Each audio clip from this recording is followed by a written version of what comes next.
평소 때 좀 이렇게 성격이 급하고 또 화를 버럭버럭 잘 내는 사람들은 이렇게 우리가 같이 있다 보면 이렇게 화를 내고 하면 또 그런가 보다 그래요. 근데 평소 때 되게 온화하고 평소 때 말이 없으시고 조용하고 웬만해서는 말하지 않고 옆에서 어, 침묵으로 돕고 이렇게 섬기시는 분들, 근데 그런 분들이 한번 화를 내면 무섭습니다. 아주 무서워요. 그런 분들이 화를 내면. 성경에서 예수님께서 화내는 장면이 몇 군데 있죠. 근데 제가 볼 때는 성경을 전체 통틀어서 오늘 읽은 본문이 가장 큰 화를 낸 장면인 것 같아요. 더군다나 예수님의 제자들로 하여금. 물론 예수님께서 성전에 가셔서 성전 척결 사건, 그러니까 이제 성전 앞에서 돈을 환전하고 있고, 그 다음에 비둘기와 양을 팔고 있던, 그래서 주님의 성전을 장사하는 곳으로 만드냐 그러면서 예수님께서 심지어는 채찍으로 그리고 다 엎으시고 화를 내셨죠. 그때는 그 장사하는 사람들과 바리새인들을 향해서 화가 났던 것이고, 실제적으로 예수님께서 바리새인들에게도 독사의 자식들아 회칠한 무덤 같은 자들이라고 이렇게 예수님께서 강하게 질타하시고 말씀을 하셨지만, 직접적으로 대놓고 사탄아 내 뒤로 물러가라 이렇게 화를 내신 건 아마 여기가 유일할 거예요. 그럼 궁금하죠. 평소 때 제자들도 좀 당황할 수밖에 없었던 게, 예수님 따라다니면서 사역한 거 보면 예수님께서 늘 기다려 주시고 사랑해 주시고 품어 주시고 그러던 예수님께서 갑자기 화를 내시니까, 더군다나 분위기 좋았잖아요. 예수님께서 이제 우리도 하나님께서 이런 질문들 하실 때가 분명히 있을 건데 하나님께서 물어오실 때가 있죠. 분위기 되게 좋았죠. 27절에 보면 예수와 제자들이 빌립보 가이사랴 여러 마을로 나가실세 길에서 제자들에게 물어 이르시되 사람들이 나를 누구라 하느냐. 예수님께서 이 질문을 물으실 때는 어떤 의도가 있었던 거죠. 사람들이 나를 누구라 하느냐. 그러니까 제자들이 사역을 하면서 이렇게 들었던 이야기들을 그렇게 이야기해 주는 거죠. 28절에 제자들이 여짜와 이르되 세례 요한이라고 하고 더러는 엘리야 더러는 선지자 중에 하나라 하나이다. 그렇게 이야기하니까 이제 예수님께서 궁극적으로 묻고 싶었던 질문이죠. 29절은 다 같이 읽겠습니다. 시작. 또 물으시되 너희는 나를 누구라 하느냐. 베드로가 대답하여 이르되 주는 그리스도시니이다 하매. 이제 마태복음 16장에서는 좀 더 구체적으로 이야기를 했죠. 살아계신 하나님의 아들이시다라는 고백까지 같이 이어집니다. 마태복음에서는 너희는 나를 누구라 하느냐. 30절에 이에 자기의 일을 아무에게도 말하지 말라고 경고하시고, 31절 이게 이제 주 예수님께서 오늘 이야기하시고자 제자들로 하여금 예수님의 순환과 고난과 죽으심에 대해서 이야기를 직접적으로 드러내놓고 이야기를 하시거든요. 이제 예수님이 제자들로 하여금 이야기하고 싶었던 게 바로 이 말씀이에요. 31절입니다. 같이 읽겠습니다. 시작. 인자가 많은 고난을 받고 장로들과 대제사장들과 서기관들에게 버림바 되어 죽임을 당하고 사흘 만에 살아나야 할 것을 비로소 그들에게 가르치시되, 비로소 그들에게 가르치셨다. 처음 이야기하신 건 이제. 그러면서 예수님께서 이후에 이 예수님의 고난과 순환에 대해서 이제 여기가 첫 번째고 앞으로 두 번 더 이야기해서 대부분 공간복음에서는 예수님의 이 순환 예고를 세 번 정도 합니다. 그 중에 첫 번째가 오늘이에요. 오늘 이 본문인데 그래서 32절에 드러내놓고 이 말씀을 하시니 베드로가 예수를 붙들고 항변하며. 이제 제자들의 반응, 베드로의 반응이 놀랍습니다. 우리는 그냥 한국말로 드러내놓고 이 말씀을 하시니 베드로가 예수를 붙들고 항변하며 이렇게 하지만, 베드로가 예수를 붙들었다, 단순히 팔을 붙들고 이렇게 흔들면서 이야기했다는 게 아니라 예수님을 조용히 그 무리에서 데리고 뒤로 가갖고 예수님하고 독대하면서 독대하면서 이야기를 했다는 얘기예요. 뭐라고 하냐면 항변하며. 참 번역을 유하게 잘 해놨어요. 이 단어가 어디에 쓰이냐면 마가복음 1장 25절 거기 보면 회당에 더러운 귀신 들린 자가 있을 때 그 귀신 들린 자한테 이야기할 때 그렇게 이야기하죠. 꾸짖어, 그 귀신에게 꾸짖어 이르시되. 같은 단어예요. 그러니까 항변하매라고 돼 있지만 실은 이 베드로가 예수님을 꾸짖었습니다.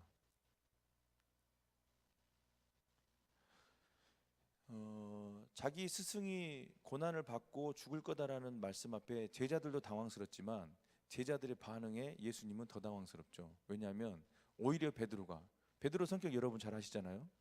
예, 베드로 같은 성격이 저예요.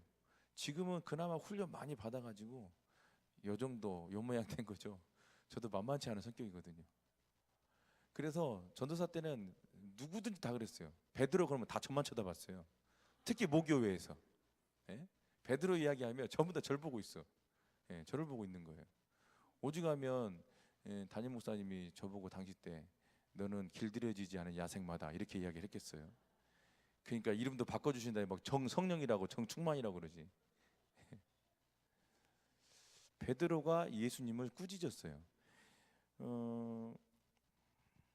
33절 예수께서 돌이키사 제자들을 보시며 베드로를 꾸짖어 이르시되, 그러니까 같은 단어예요. 항변함에 33절에 베드로를 꾸짖어 있으니까 베드로가 예수님을 향해서 항변했다는 것도 꾸짖을 거고요. 그 다음에 예수님도 베드로를 해서 꾸짖었는데 같은 단어예요. 같은 단어를 사용하고 있어요. 그러니까 어떻게 보면 예수님과 제자들의 최고의 갈등 고조, 감정적으로 가장 갈등이 고조되는 게 바로 지금 오늘 본문이에요. 예수님이 가장 많이 화를 많이 내는 그 화낸 이유가 이제 나오죠. 꾸짖어 이르시되, 같이 읽겠습니다. 꾸짖어 이르시되 다음에 시작. 사탄아 내 뒤로 물러가라. 내가 하나님의 일을 생각하지 아니하고 도리어 사람의 일을 생각하는도다 하시고. 사탄아 내 뒤로 물러가라. 이 사탄이라는 단어가 신약 전체에 한 29번 정도가 나오는데 대부분 단어는 전부 다 예수님께서 사탄을 꾸짖고 물러가고 떠나가라고 외치실 때 했던 단어. 딱 2번만 다르게 사용되는데 용도가 바로 여기에요. 베드로한테 사탄이라고 부른 거, 그 다음에 아까 말씀드린 이게 병행구절이 마태복음 16장, 그 다음에 누가복음 9장에 똑같은 이 내용이 나오는데 그걸 병행구절이라고 하잖아요. 근데 병행구절에 마태복음에서 마태복음 16장에서 사탄아 썼을 때 그 2 단어만 베드로를 향해서 썼지, 이 사탄 단어 자체는 말 그대로 진짜 사탄. 이제 화낸 이유가 바로 여기에요. 제가 오늘 이제 이 부분부터 좀 더 깊이 있게 이야기를 나누고자 하는 건데, 왜 사탄아 물러가라 그랬냐면 내가 하나님의 일을 생각하지 아니하고 도리어 사람의 일을 생각하는도다. 하나님의 일과 사람의 일이 분명히 구분되어 있습니다. 그러니까 베드로가 예수님께 꾸짖음 받은 것은 사람의 일. 그러면서 저는 여러분한테 질문을 해요. 여러분은 24시간의 시간이 주어지는데 사람의 일을 하십니까? 하나님의 일을 하십니까? 자기 자신에게 한번 질문해 보세요. 그럼 목사님, 사람의 일과 하나님의 일이 뭔데요? 단도직입적으로 이야기하면 여러분이 너무 잘 알고 있는 아까 2번 읽었던 34절에 자기를 부인하고 자기 십자가를 지고, 사람의 일은 뭐냐면 철저하게 자기를 위해서 하는 거예요. 사람의 일은 철저하게 자기를 위해서 하는 일이에요. 그러니까 여러분들이 오늘 기도하러 나왔는데 기도를 하나님을 위해서 기도하면 그게 하나님의 일이 되죠. 잘 들으세요. 근데 기도를 나를 위해서 하시는 분들이 계세요. 사람의 일이 되는 거예요. 아예 목사님 그 너무 좀 심한 거 아니에요? 아니에요. 여러분, 예수님께서 성경 전체를 통틀어서 가장 많이 화낸 장면이 이 장면인데 왜 화를 냈냐면 철저하게 예수님의 제자였으니까 하나님의 일을 생각하고 하나님의 일을 했어야 되는데 제자들이 3년을 따라다녔는데, 이게 지금 예루살렘에 이제 예수님께서 순환받으러 들어가기 직전, 예루살렘 성에 입성하시기 직전의 사건이거든요. 그러니까 3년을 꼬박 같이 따라다니면서 예수님의 사역을 받고 예수님이 하신 것들을 말씀을 듣고 성경 공부를 하고 설교를 듣고 제자 훈련을 3년 동안 받았는데 여전히 사람의 일을 하고 있는 베드로를 향해서 아주 강하게 화를 냈어요. 사탄아 내 뒤로 물러가라. 여러분이 기억하시겠지만 베드로와 그 안드레 형제가 마태복음 4장에 보면 부름받을 때 예수님께서 그렇게 이야기하죠. 나를 따라오너라 내가 너희로 사람을 낚는 어부가 되게 하리라. 그거 하고 바로 따라온 게 뭐예요? 바로 즉시 그물을 버려두고 따르니라. 그물을 버렸다는 얘기는 기본적으로 본인의 모든 이 먹고 사는 문제를 이제는 예수님께 드리겠다는 반증이기도 하거든요. 그물을 내려놨다. 자기가 지금 그물을 내려놨다는 얘기는 그물질을 해서 고기를 잡아서 팔아서 식구들을 먹여 살려야 되고 본인도 먹고 살아야 되는데 그물을 내려놨다는 얘기는 철저하게 이제 자기의 생계 수단을 누구한테 맡긴 거예요? 하나님께 맡겼다는 얘기예요. 근데 오늘 보니까 여러분도 잘 들으세요. 그물을 내려놓는 것도 하나의 내려놓지만 우리 이영규 선생님이 내려놓으면 썼다가 안 되니까 더 내려놓으면 쓰셨잖아요. 그물을 내려놓는 신앙의 결단들이 우리 삶 가운데 있습니다. 근데 하나님은 예수님의 제자가 되기를 원하는, 십자가를 지고 따르는 우리들을 향해서 하나 더 요구하시는 게 있는데 뭐냐면 네 생각도, 네 판단도, 네 뜻도, 네 계획도 다 내려놓으라는 얘기예요. 베드로는 그물을 내려놓고 따랐어요. 그물 내려놓고 따랐는데 예수님은 여기서 한 번 더 내려놓기를 원하신 거예요. 더 내려놓어. 뭐요? 완벽하게 내 모든 생각과 내 모든 계획과 내 모든 뜻을 하나님께 내려놓는 것이죠. 그게 자기 부인이에요. 근데 십자가를 지고 따르라고 할 때 십자가를 지고 자기 부인하라 그렇게 한 게 아니라 순서를 보니까 누구든지 나를 따라오려거든 자기를 부인하고 자기 십자가를 따르는 거예요. 그러니까 십자가를 지기 위해서 첫 번째 뭐가 더 우선돼야 되는 거예요? 자기 부인이 더 우선되는 거죠. 자기 부인 없이 십자가를 지고 따른다고 하는 사람들이 문제예요. 자기 부인 없이 십자가를 지니까 내 삶 속에서 기도 응답 안 되면 바로 하나님을 향해서 뭐라 그러고, 기도 응답이 안 되고 내가 원하는 대로 안 되면 바로 화내고, 이 자기 부인 없이 그냥 모양만 십자가를 지고 따라가는 사람들의 특징이죠. 기도도 하나님을 위해서 하면 하나님의 일인데 자기를 위해서 기도를 하면 사람의 일이 됩니다. 여기는 한번 찾아봤으면 좋겠는데요. 요한복음 14장입니다. 요한복음 14장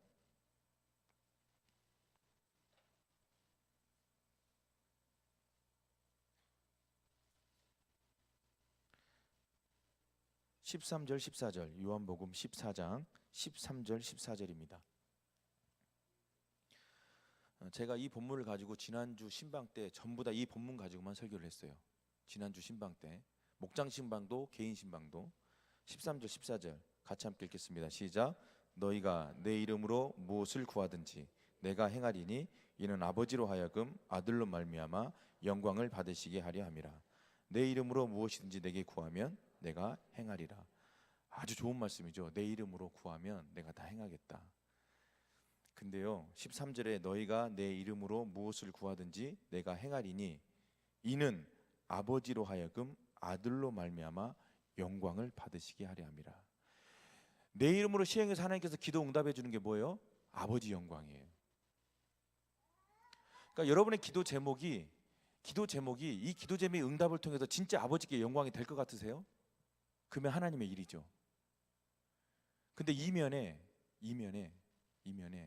아버지의 영광을 뒤로 하고 내 모든 원하는 욕구 충족을 위한 내 욕망이라는 단어 좀 무겁습니다. 예, 좀 너무한 것 같고요. 내가 원하는 것들을 다 관철시키기 위한 기도의 끝은 아버지께 영광이 되어야 합니다. 여러분 기도하러 나오셨잖아요. 기도의 끝은 아버지께 영광이 되어야 해요. 철저하게 아버지께 영광이 돼야 돼요. 왜냐하면 예수님은 눈을 뜨나 감으나 심지어는 십자가에서 죽으시는 그 순간까지 옆에 있는 강도에게 복음을 전하시면서 순간까지 뭘 놓지 않으셨냐면 다 이뤘다, 테텔레스 타이 다 이뤘다라고 선포하시면서 마지막 운명하시니까 예수님께서 끝까지 놓지 않으시고 바라봤던 게 뭐냐면 딱 이거예요. 아버지께 영광. 아버지 영광. 예수님은 철저하게 아버지 영광. 그래서 예수님의 기도가 우리한테 모범이 되는 거예요. 나의 뜻대로 마시고 아버지의 뜻대로 하옵소서. 이게 우리의 기도의 처음이자 마지막이 되어야 해요. 그런데 여러분 신앙생활은 전부 다 성화 과정 가운데 있어요. 우리가 완벽할 수가 없어요. 아, 저 사람은 왜 여기서 이게 지금 성화 과정이 쉽게 이야기하지만 초급반, 중급반, 고급반이 있다고 생각해 보세요. 성화 과정이. 그러면 여러분은 지금 무슨 반에 있으신 것 같아요? 초급반, 중급반, 고급반. 느낌하고 오시잖아요. 지금 여러분 지금 성화반에 들어온 거예요. 예수님을 영접한가 두세요. 여러분 성화반에 들어서 성화 클래스에 들어온 거예요. 근데 이 성화반이 초급반, 중급반, 고급반이 있어요. 여러분 초급반에서 중급반 넘어갈 때요, 그 과도기가 있습니다. 중급반에서 고급반 넘어갈 때 과도기요. 언어 공부 해보신 분은 알겠지만 언어 공부할 때는 잘 됩니다. 근데 요게 언어가 초급반에서 중급반 넘어갈 그 과도기 시기 때 무진장 늘지가 않아요. 실력이.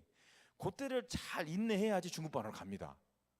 근데요, 신앙생활 때 똑같더라고요. 성화도요. 여러분은 무슨 반에 계신 것 같아요? 성화. 그러면 이렇게 해볼까요? 베드로는 지금 무슨 반인 것 같아요? 여러분 보실 때 오늘 본문에 나온 베드로. 초급반이죠. 철저하게 하나님의 일을 배제한 사람의 일. 하나님의 계획은, 하나님의 구원사의 계획은 예수 그리스도께서 십자가에서 고난받고 죽으셔야 되는 것이 하나님의 구원사와 하나님의 뜻과 계획이죠. 베드로는 하나님의 뜻과 계획에 대해서 관심이 없었어요. 여러분은 어떠세요?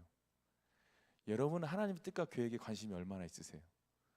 내가 원하는 기도 제목만 이렇게 외치다 가시는 기도의 자리는 이제는 성화반에서 초급반은 넘어가야지. 중급반 정도 되면 철없는 자식들은 그러죠. 저도 철없는 자식인데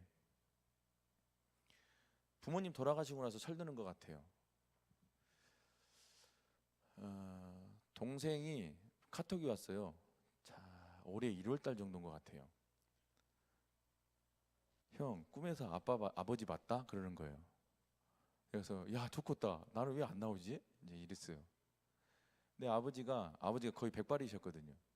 그래서 근데 아버지가 뒤로 머리를 이렇게 하얀 백발이신데 질끈 묶으시고 아버지 소원이 있거든요. 여기 살면서 끈 이렇게 한번 묶어보는 거. 그래서 기르고 계시다 가신 거예요. 그걸 못 묶어보시고 가셨어요 지금. 근데 그걸 묶으시고 환하게 자기를 보고 웃고 있는 모습이 나왔다는 거예요. 근데 이 똑같은 모습이 우리 재수 씨한테도 꿈을 꿨다는 거예요. 그때부터 이제 제가 하나님의 일이 아니라 사람의 일로 기도했어요. 하나님, 저도 아버지 한 번만 보여줘요. 저도 어머니 한 번 보여줘. 이게 사람의 일입니다. 물론 큰 그림으로 봤을 때는 아버지, 어머니 꿈에서 봄으로 멀면서 힘을 얻고 사역을 더 잘하게 되면 큰 그림을 봤을 땐 그렇지만 사람의 일이죠. 여러분 기억하십시오. 여러분을 위해서 하는 기도는 다 사람의 일이에요. 물론 그렇게 해야죠.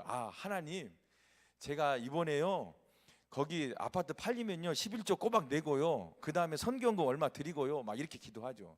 팔아보고 현금을 손에 쥐어보면 생각이 확 바뀝니다. 벌써 아파트가 2억 몇천에 팔리면 벌써 11조가 2천 몇만 원이 되는 거잖아요. 이게 현금을 딱 손에 쥐고 나면 마음이 확 달라져요.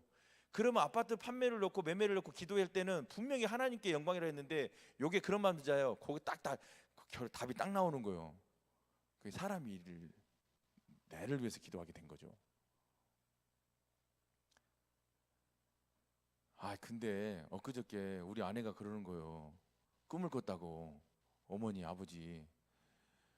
그래서 어저께 제가 하나님 뭐요? 저만 지금 차별해요? 나는요. 그래서 어저께 생각이 모두 거기 가 있었어요. 철저하게 사람의 일이죠. 여러분 사람의 일을요, 우리가 지금 웃으면서 듣지만 베드로가 사람의 일을 생각했을 때 무지막지하게 책망받은 사실 절대 놓으면 안 돼요. 여러분 그 생각을 꼭 가지고 계셔야 돼요. 웃으시더라도. 사람의 일을 할 때 하나님이 가장 화를 많이 내셨다. 예수님께서 가장 화를 많이 내셨다. 근데 어제 새벽에 짠짜라자 드디어 제 꿈에 어머니 아버지가 나타나셨어요. 뭐 박수 칠 일은 아니고요. 제 고향집에 전형적인 아버지 어머니 딱 요 시기 때 아버지 어머니 모습이세요. 요 시기가 되면 이제 비가 왔잖아요. 그럼 시골에서는 아버지가 밭을 이제 합니다. 이제 씨를 뿌리기 위해서 밭을 일구고요. 경운기로 이렇게 트랙터로 이제 밭 갈고 돌고 막 쳐 올리고 그러고, 그러면 옆에서 이제 어머니는 이렇게 지금 작게 난 풀들도 다 골라내고 막 이제 돌 골라내고 막 그거 지금 하고 딱 요 시기가 그 시기잖아요. 그 장면이 딱 나오는 거예요. 근데 점심 때가 됐어요. 아버지가 저를 부르는 거예요. 상이야, 밥 먹자. 이렇게. 내가 그래서 어머니 나물 삶어. 그래서 지금 취나물이요, 지금 올라오는 고사리 그 연한 거 그거 된장찌개 끓여먹으면 얼마나 맛있습니까? 야들야들야들 막 그게 지금 쑥국에다가 냉이국에 달래에다가 지금 내가 지금 요거를 못 먹고 있다는 거 아니에요? 감사하게도 신방 가는 것보다 요걸 준비해 놓으셨더라고요. 너무 감사하게도. 지금 올라오는 그 연한 취나물이요, 그거는요 양념 많이 할 필요도 없어요. 제가 별 얘기를 다 합니다 지금 설교다가. 그거는 양념 많이 할 필요도 없어요. 지금 나온 취나물들은 살짝 딱 끓는 물에 2, 3분 살짝 데쳐갖고 참기름 2방울 떨어뜨리고 어머니가 담근 조선간장 2방울만 떨어뜨려서 먹어도 무지 맛있어요. 아멘, 할렐루야, 아멘. 아멘. 지금 올라오는 고사리요, 그 연한 거 끊기기도 무지 잘 끊잖아요. 똑 끊어지잖아요. 요거 어머니가 담그는 그 된장에다가, 예? 멸치 육수 내 가지고 거기다가 이렇게 싹 고사리 넣어 가지고 거기다 이제, 옵션으로 냉이하고 달래 얹어서 먹으면 진짜 끝내주죠. 근데 어제 꿈에서 그 장면이 선명하게 나온 거예요. 어머니 아버지가 너무 밝게 웃고 계시는 거예요. 전형적인 우리 가족의 모습이거든요. 시골에서 요맘때 새벽에 얼마나 오는지 몰라요. 혼자 일어나가지고, 야, 이게 보여주지 않은 게 은혜일 수도 있겠다라는 생각이 드는 게, 한번 보니까 계속 보고 싶은 거 있죠. 그래서 보여달라는 기도를 이제는 안 하기로 했습니다. 어저께 그렇게 생각을 해요. 그래서 안 보여주셨구나. 왜냐하면 동생이 그 아버지를 보고 계속해서 보고 싶어 했을 마음을 생각해 보니까 형으로서 눈물이 나더라고요. 저는 큰아들인데 우리 아들은, 우리 동생 막내잖아요. 그러니까 더 엄마 아빠가 보고 싶겠죠. 여러분, 지금 아까 읽은 요한복음 14장 13절에 이 하나님께서 내 이름으로 시행했을 때 다 응답해 주시는 이유가 뭐냐면, 예수님께서 기도 응답을 하시잖아요. 유일한 중보자, 우리의 유일한 중보자 누구요? 예수 그리스도. 하나님 우편에서 오늘도 나를 위해서 간구하시는 분, 기도하시는 분, 예수 그리스도. 그 기도 응답을 예수께서 하시는데, 예수께서 기도 응답해 주는 이유가 뭐라고요? 아버지께 영광 돌리기 위해서. 그러면 기도하는 우리가 뭐 해야 될까요? 아버지께 영광이 되는 기도를 해야 되는 거죠. 그게 하나님의 일이에요. 그게 하나님의 일이에요. 여러분의 기도는 처음에는요 다 자기 기도로 시작합니다. 처음에는 다 자기 기도로 시작해요. 하나님, 우리 아들 대학 보내주시고요, 어디 시험 통과해 해주시고요, 뭐 다 그렇죠. 아파트 팔리게 해주시고요, 이번에 그 올려놨는 당첨되게 해주시고요, 막 별기도로. 우리 기도는요 프리합니다. 우리는 뭐든지 하나님께 구할 수 있어요. 뭐든지 구할 수 있지만 그 뭐든지가 하나님의 일이 돼야 된다는 것이죠. 그 뭐든지가 아버지께 영광이 돼야 된다는 것이죠. 철저하게 우리 기도는 아버지께 영광, 아니요, 우리 삶 자체가 아버지께 영광이에요. 그래서 먹든지 마시든지 무엇이든지 다 하나님의 영광을 위해서 하라. 이거는 우리를 향하신 하나님의 철저한, 이거는 주석도 필요 없고 주의도 필요 없고 기도해 볼 것도 없이 하나님의 뜻이에요. 아버지께 영광. 그렇다면 찬양도 예배도 헌금도, 그러니까 뭔가 내 의도가 없어야 돼요. 무슨 얘기인지 오시죠? 의도가 없어야 돼요. 내가 이만큼 했으니까 이만큼 해주겠다. 물론 성경에서는 눈물로 씨를 뿌린 자는 기쁨으로 단을 거두리라 말씀하셨어요. 대가를 분명히 이야기하시죠. 그러나 내가 뭔가를 주님 앞에 드릴 때 헌금 포함해서 그 모든 것들이 희생과 헌신과, 심지어는 식당에서 우리 어머니 기도 끝나고 설거지할 분들이 없어가지고 밥 문제가 크다는데, 어찌됐든 오늘은 설거지하는 사람이 많아질지어다. 아멘 하신 분은 다 주방으로 갈지어다. 설거지하는 것뿐만 아니라 그 모든 것들, 의도가 없어야 돼요. 어떤 사람하고 대화를 하다 보면 처음에는 웃고 대화를 하는데, 대화를 하다 보면은 뭔가 의도성이 보일 때가 있잖아요. 다 알잖아요, 서로 대화를 하다가. 기분이 상하죠. 왜냐하면 그 앞에서 했던 그 모든 이야기가 그 의도 때문에 진심이 싹 다 가려져 버려요. 싹 다 가려지는 거예요. 자기 부인.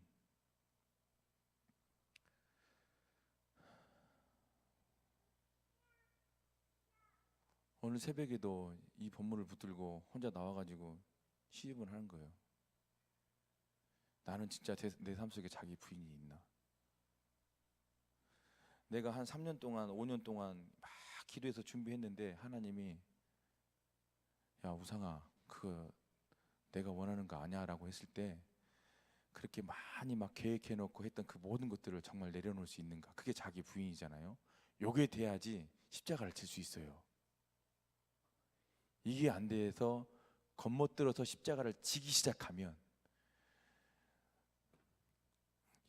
죄송합니다. 밥이 지네 되네 밥이 지네 되네 예배 설교가 기네 짧네 교회가 이러네 저러네 이게 전부 다 이게 그거예요. 자기 부인 없이 겉멋들어서 십자가를 지니까 안 되는 거죠. 지난주 담임 목사님 설교도요. 우리 담임 목사님 설교도 마찬가지잖아요. 성령의 능력으로 권능으로 그래야지 지치지 않고 내가 소진되지 않고 가는 건데 그게 안 되니까 막 쓰러지고 나 자빠지는 거죠. 아까 우리 헬렌 우리 선교사님 영상에도 나왔지만 그래서 자기 부인은 자기 뜻 생각 철저하게 내려놓는 것. 갈라디아서 말씀하는데 내 정과 육을 그리스도의 십자가에 못 박는 것. 철저하게 자기 부인, 내 뜻, 내 계획 내려놓고 내 모든 시선과 내 모든 마음과 내 모든 삶의 초점이 하나님께 시선이 맞춰졌을 때 그때 하나님께서 자기 십자가를 질 수 있도록 하시는 것 같아요. 그래서 때를 기다리는 게 그렇게 중요한 것이죠. 지난주 말씀하고 좀 이어집니다. 기도 응답이 안 되는 것은 그 기도 응답을 소화할 수 있는 믿음의 그릇이 안 되는 거예요. 하나님은 때를 기다리시는 거죠. 목사님 뭘 근거로 그렇게 이야기하세요? 창세기 15장이에요. 이미 창세기 15장에서 하나님께서는 아브라함에게 이스라엘 백성들이 애굽에서 430년 종살이 할 것을 이미 창세기 15장에서 이야기를 했어요. 근데 그 창세기 15장 13절 14절 15절을 읽어 내려가 보면 아모리 족속의 죄악이 찰 때까지 기다리겠다 그러시는 거예요. 그러니까 가나안 7족속의 죄악이 찰 때까지 기다리는 거예요. 그게 몇 년인 거죠? 430년이었던 거죠. 그러니까 가나안 땅에는 7족속의 죄악들이 가득 차서 지금 우리가 벌어지고 있는 이 실태죠. 동성애가 난무하고 막 이 성이 문란해지고 전부 다 장가가고 잘 먹고 잘 살고 남이야 고통받든 남이 힘들든 어떻든 상관없이 그냥 내 삶만 평안하면 되고 나만 은혜 받으면 되고 나만 충만하면 되고 다른 사람 필요 없고 그냥 철저하게 나만 보고 가는 그때가 가나안의 7족속의 죄악이 가득 찰 때 430년. 기도 응답이 어느 때가 차야 된 거죠. 감당이 돼야지요. 감당이. 그러면 우리가 아무것도 안 해도 하나님이 일하시더라고요. 이스라엘 백성들이 가나안 땅 점령할 때 물론 인내하고 사막을 걸어야 됐었고 분명히 자기 십자가가 있습니다. 이제 자기 십자가로 넘어가는데요. 분명히 날로 먹으면 안 돼요. 특히 하나님의 은혜는 날로 먹으려는 사람도 있어. 그거 절대 안. 그게야말로 사탄아 내 뒤로 물러가라. 그거야말로 사람의 일이에요. 하나님의 은혜 자기 십자가를 지는 거는요 날로 먹으면 안 돼요. 자기 십자가는요 철저하게 자기 희생과 헌신과 자기의 죽어짐 하늘의 밀이 떨어져서 썩지 않으면 열매를 맺을 수 없는 것처럼 철저히 나의 썩어짐과 죽어짐 희생과 헌신이 있을 때 자기 십자가를 질 수 있는 거예요. 사도 바울 보세요. 결혼도 안 하고 교수형 당할 때까지 목이 댕강 잘려서 떨어져 나갈 때 그 교수형 당할 때까지 자기 십자가를 지고 가는 거잖아요. 저는 노아가 죄송하지만 날로 먹었다고 생각했어요. 근데 방주를 120년 지었잖아요. 그때 120년 동안 방주 지을 때 먹은 욕을 생각해 보면 그래서 노아가 오래 산 거예요. 욕을 무지 먹은 거예요. 120년 동안. 저런 미친놈 어쩐 놈 막 하면서 왜요? 120년 동안 그 산 꼭대기에다 짓고 있으니까요. 근데 요번 주에 제가 그 백석대학원 가서 수업 듣는데 그 송병헌 교수님이 이 창세기 6장을 설명을 하시는데 노아는 날로 먹지 않았다는 거예요. 물론 노아 방주 지은 것 자체도 무지막지하지만 그 얘기를 하시는데 엄청 필요하더라고요. 왜냐하면 제가 이게 약하거든요. 비가 약하거든요. 방주를 그만하게 지었는데 높이가 13m, 길이가 132m, 132m. 여러분 100m 뛰어보셨잖아요. 여러분 100m 몇 초 뛰세요? 근데 길이가 132m예요. 132m, 높이가 13m, 폭이 12m. 그 어마어마한 배. 성경을 보니까 창이 2층이 한 개밖에 없네요. 제가 무슨 얘기 하려고 하는지 아시겠죠? 그 암모니아 냄새. 창이 하나밖에 없어요. 나 노아의 방주 그렇게 읽은데도 창이 하나밖에 없었더니 그냥 읽고 지나갔지. 거기까지 생각 안 해볼게요. 그러고 생각해보니까 교수님 그러신 거예요. 당시 때 그 숨을 쉬고 있는 곤충 가축 다 합쳐서 7만 종이었다 그래요. 7만 종. 그 7만 종 암수 구별해가지고 거기다가 갖다 집어넣고 그 다음에 부정한 것들이야 쌍쌍이 한 쌍만 들어왔지만 정한 것들을 좋은 것들 정한 것들 뭐예요? 막 7쌍씩 들어왔잖아요. 그러니까 거기에 그 들어왔을 때 창이 하나밖에 없는데 걔네들이 먹고 싸고 짐승은 하는 게 다 딱 하나 하잖아요. 먹고 싸는 거. 먹고 싸고 그 안에 냄새가 얼마나 있겠냐. 그 냄새 생각하니까 갑자기 헛구역질 올라오는 거예요. 수업 듣는데. 제가 지금 웃으면서 이야기하지만 자기 십자가는요 자기가 져야 돼요. 내 남편의 십자가가 아니고요, 내 아내의 십자가, 자식이 아니고 나의 십자가.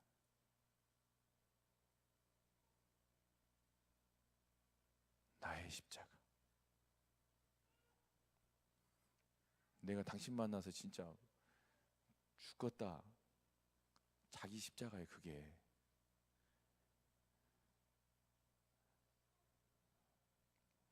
우리 신우가 충격적인 얘기를 5학년 때 엄마한테 와서 했다는 거예요. 아빠가 교회에서 모습과 집에서 모습이 다르다는 거예요.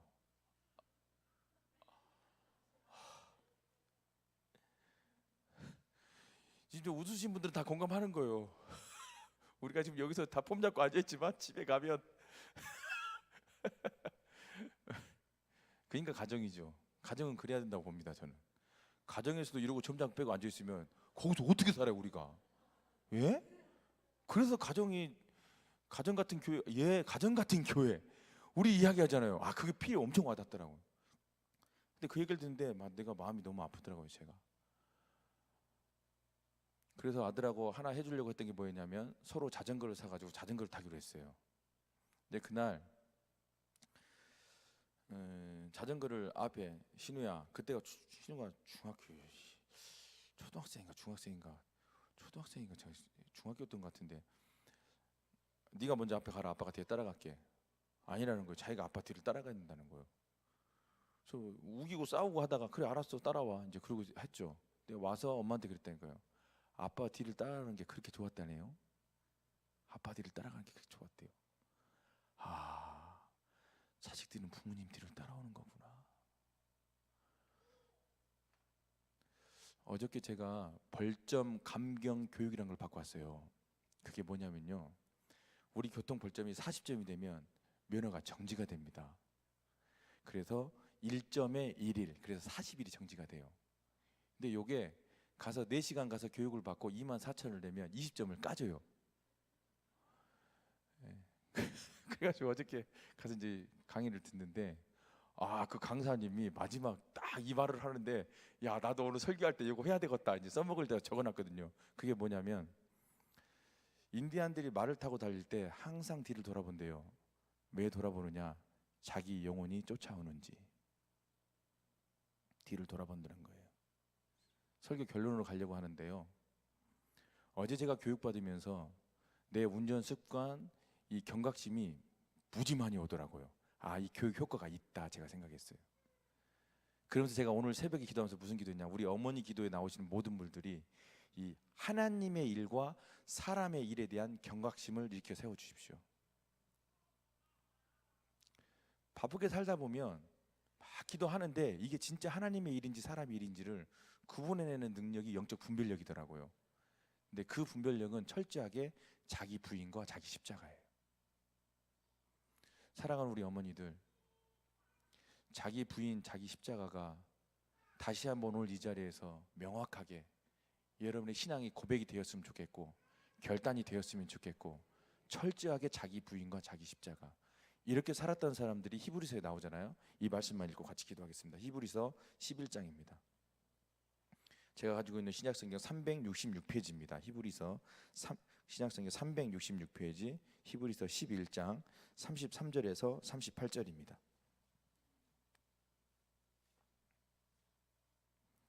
차량 운행은 지난주대로 그대로 12시에 출발을 합니다.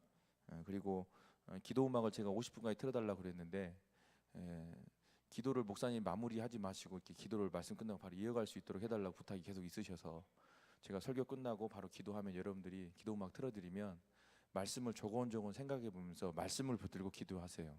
저는 유엘 사모님 와서 하고 간 설교가 되게 많이 와닿아요. 우리가 그때는 하는데 지나버리면 못해요. 근데 오늘 말씀을 붙들고 기도하는 거예요. 말씀을 읽으면서 한 절 한 절, 말씀 붙들고 기도하는 시간을. 그래서 여러분 바로 일어나지 마시고, 이 말씀이 소화돼서 기도로 승화될 때까지 여러분이 이 말씀 붙들고 기도하면 좋겠거든요. 11장 33절에서 38절까지 우리가 너무 잘 아는 말씀이지만, 철저하게 바울, 노아 자기 십자가를 졌어요. 그러니까 믿음의 선진이 됐고 믿음의 사람이 된 거죠. 그러니까 우리도 지금 11장 33절 38절에 나와 있는 이 자기의 십자가들이 다 있습니다. 이 십자가를 예수님의 이름으로 지십시오. 예수님의 이름으로 지십시오. 같이 읽겠습니다. 33절 38절 시작. 그들은 믿음으로 나라들을 이기기도 하며 의를 행하기도 하며 약속을 받기도 하며 사자들의 입을 막기도 하며 불의 세력을 멸하기도 하며 칼날을 피하기도 하며 연약한 가운데서 강하게 되기도 하며 전쟁에 용감하게 되어 이방 사람들의 진을 물리치기도 하며 여자들은 자기의 죽은 자들을 부활로 받아들이기도 하며 또 어떤 이들은 더 좋은 부활을 얻고자 하여 심한 고문을 받되 구차히 풀려나기를 원하지 아니하였으며 또 어떤 이들은 조롱과 채찍질뿐 아니라 결박과 옥에 갇히는 시련도 받았으며 돌로 치는 것과 톱으로 켜는 것과 시험과 칼로 죽임을 당하고 양과 염소의 가죽을 입고 유리하여 궁핍과 환난과 학대를 받았으니 이런 사람은 세상이 감당하지 못하느니라. 그들이 광야와 산과 동굴과 토굴에 유리하였느니라. 35절에 보면 좀 특이합니다. 여러분 읽을 때 그냥 지나가셨겠지만 35절에 여자들은 자기의 죽은 자들을 부활로 받아들이기도 하며, 제가 요 본문 가지고 설교하는 그 김다니엘 선교사님, 우리 교회도 철인 책 썼던 분인데, 그 젊으신 분, 모이칸 스타일로 머리 이렇게 가운데로 이렇게 깎으시고 젊고, 우리 교회도 왔다 가신 걸로 제가 알고 있어요. 그분이 이 본문을 가지고 설교하면서 이 여자들에 대한 설명을 하시더라고요. 처음으로 그런 이야기를 들어봤는데, 무슨 얘기냐면 이게 실제로 유대 사회에 지금 가면 이스라엘에서 들을 수 있는 대표적인 사건이라 하더라고요. 물론 이 사건이 이 정경 캐논에는 기록되지 않았어요. 그러니까 외경에 기록됐어요. 외경에. 근데 외경에 이 마카비서에 이게 기록이 돼 있는데, 무슨 기록이냐면 이 여자들, 그러니까 그 스토리를 그 선교사님이 이야기를 하시더라고. 설교 중에 어떤 스토리냐면, 이게 실제로 있었던 사건이라 그러면서, 한 여자가, 한 여인이 자녀가, 제가 4명인가 7명인가 지금 헷갈려요. 어찌됐든 자녀들이 있었는데, 당시 때 예수 그리스도를 부인하면, 그러니까 자기 부인이 아니라 예수님을 부인하면 살려주고, 그러니까 이게 순교의 현장에서 참 이렇게 어마어마한 그 순교, 그러니까 사람을 꼬챙이로 엉덩이에 끼워가지고 이렇게 해서 그 이게 삼겹살 굽는 것처럼 이렇게 그렇게 하는 게 있었대요 그때. 근데 그렇게 아들 막내부터 시작해갖고 이렇게 한 명씩 계속 죽는 거예요. 근데 엄마가 아들들이 끝까지 이 배교를 하지 않는 거예요. 예수님 나는 죽을 때까지 믿겠다라고 계속 이야기하는 거예요. 그러니까 아들 하나씩 계속 죽이는 거예요. 그렇게. 근데 그때 이 엄마와 아들들이 외치면서 주고받았던 것, 여기 그대로 나와 있는, 여자들은 자기의 죽은 자들을 부활로 받아들이기도 하며 또 어떤 이들은 더 좋은 부활을 얻고자 하여. 그래서 부활해서 천국에서 보자 그러면서 자식을 다 죽이고 자기도 그렇게 똑같이 죽었다는 거예요. 그렇게 죽은 사람들이 엄청 많대. 그래서 35절 이 여자들 이렇게 설명을 하시더라고요. 그 선교사님께서. 여러분에게 주어진 십자가가 있어요. 네, 그 십자가를 회피하려 그러면 우리 담임 목사님 강조하는 열매를 볼 수가 없어요. 근데 그 열매는 내 대해서가 아니라 내 다음 때 열매들을 볼 수가 없어요. 여러분들도 그 누군가의 기도와 그 누군가의 눈물과 그 누군가의 계속적인 전도와 계속해서 중보기도해주고 그래서 여기까지 오신 거잖아요. 그래서 기도는 철저하게 내 뜻이 아니라 아버지의 원대로 하옵소서, 아버지의 뜻대로 하옵소서. 그래서 내 기도로 시작했지만 기도하다 성령 받으면 하나님의 뜻을 구하게 돼 있고, 하나님의 뜻을 구하다 보면 내 주위에 힘들어하는 사람들이 보이죠. 그래서 중보기도자를 하는 겁니다. 아이고 저 양반은 뭐 부족해서 이렇게 기도를 본인 기도하는 거 아니에요. 중보기도라고 오신 분들은 본인 기도 하신 분들 없어요. 다 중보기도예요. 그 누군가의 이름을 부르면서 기도하는 거. 왜? 그 사람이 기도할 수 없으니까요. 그 사람이 진짜 여기 나와서 지금 이 자리에서 기도해야 되는데 그런 기도할 힘이 없는 거예요. 그러니까 중보기도에 나가서 그 사람을 대신해서 주 앞에서 눈물로 통고로 기도하는 거예요. 하나님, 사랑하는 그 집사님, 사랑하는 그 원사님, 그 사랑하는 성도님, 하나님 기도에 힘을 주시옵소서, 연약해진 무릎에 힘을 주시옵소서, 하나님 아버지 기도의 자리로 나오게 해주시옵소서. 그러면서 중보기도하러 나오시는 거예요. 철저하게 내 기도로 시작해서 하나님의 뜻을 구하며 중보기도로 나가는 거예요. 그 누군가를 위해서 내가 대신해서 하나님께 엎드려 기도하는 거죠. 중보기도가 그잖아요. 내가 하나님을 등지고, 아니 그 사람을 등지고 하나님을 향해서 두 손을 들고 하나님께 기도하는 거예요. 하나님의 심정, 제사장의 심정을 가지고 오늘 우리가 이 말씀 붙들고 철저하게 사람의 일, 하나님의 일을 구분하게 해주시고, 내가 정말 말은 입술은 하나님의 일이라고 하는데 내 본심은 사람의 일을 구했던 일이 없는가? 그리고 나는 나 자신을 지금도 부인하고 있는가? 내 자신을 부인하고 십자가를 지고 있는가? 말씀 철저하게 말씀 붙들고 이 말씀을 여러분들이 기도 가운데 살아 움직이기를 축복합니다. 다 같이 함께 주여 3번 부르짖고 기도하겠습니다. 주여.